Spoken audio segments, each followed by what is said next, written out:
Berapa sih Pak? Kata Bapak kan Kalau rata-rata nilainya nanti tunggu pada saat taklimat ya. Pada saat taklimat nanti akan kita sampaikan, dan itu juga tidak kita sampaikan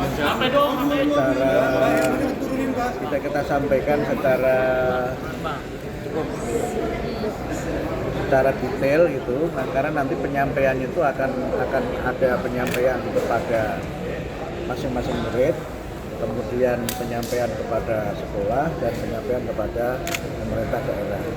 Sehingga nanti penyampaian hasil tes TKA itu tidak bersifat publik, tapi bersifat kelembagaan pada sekolah, kepada pemerintah daerah, dan kepada masing-masing murid. Pak, banyak guru yang mengeluhkan atas pernyataan Bapak, katanya kan penyebab nilai PKA matematika yang anjlok tuh karena pakai kata-kata mungkin. Nah, kan kata-kata mungkin itu bisa benar, bisa tidak. Ya mudah-mudahan tidak benar. Tapi kata-kata mungkin itu jangan saya bilang mungkin karena bukunya, mungkin karena salah ajar, ya silakan. Kita semua melakukan evaluasi aja.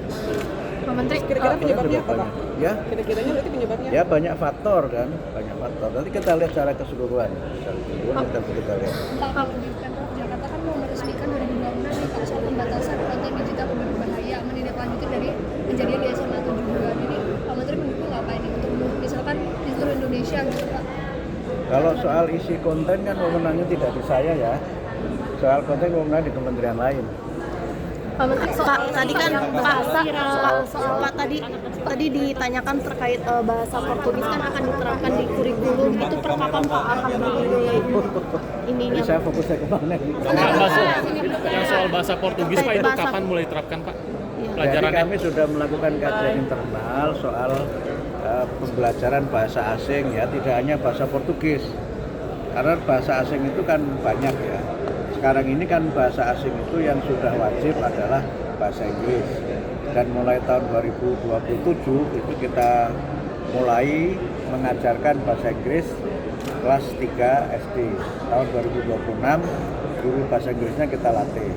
Nah, untuk bahasa asing yang lain itu kan ada 5 yang sekarang ini cukup banyak diajarkan ya. Yang pertama itu bahasa Arab, kemudian bahasa Perancis, kemudian bahasa Mandarin, kemudian bahasa Jepang, sebagian ada mulai mengajarkan bahasa Korea, dan nanti kemungkinan juga bisa diajarkan bahasa Portugis. Tapi nanti sangat tergantung pada bagaimana kesiapan gurunya, juga bagaimana kesiapan sarana prasarananya, dan nanti tentu saja kalau sekarang ini skemanya memang masih merupakan skema yang bahasa asing pilihan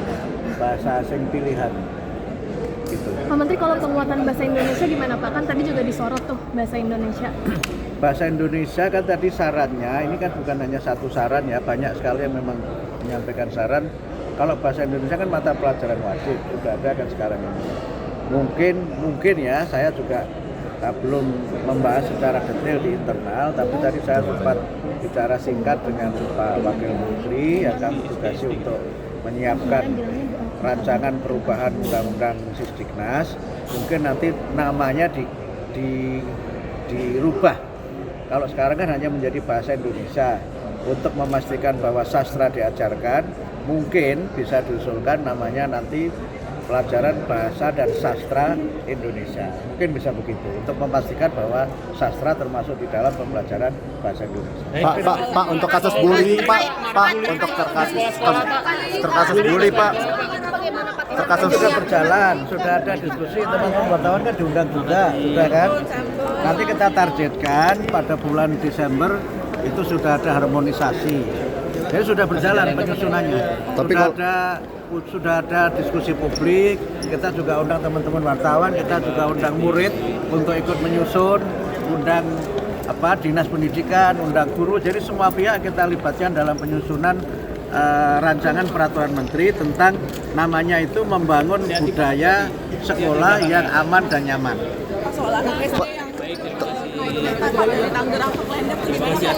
Hati-hati Mas. Terima kasih. Terima kasih ya.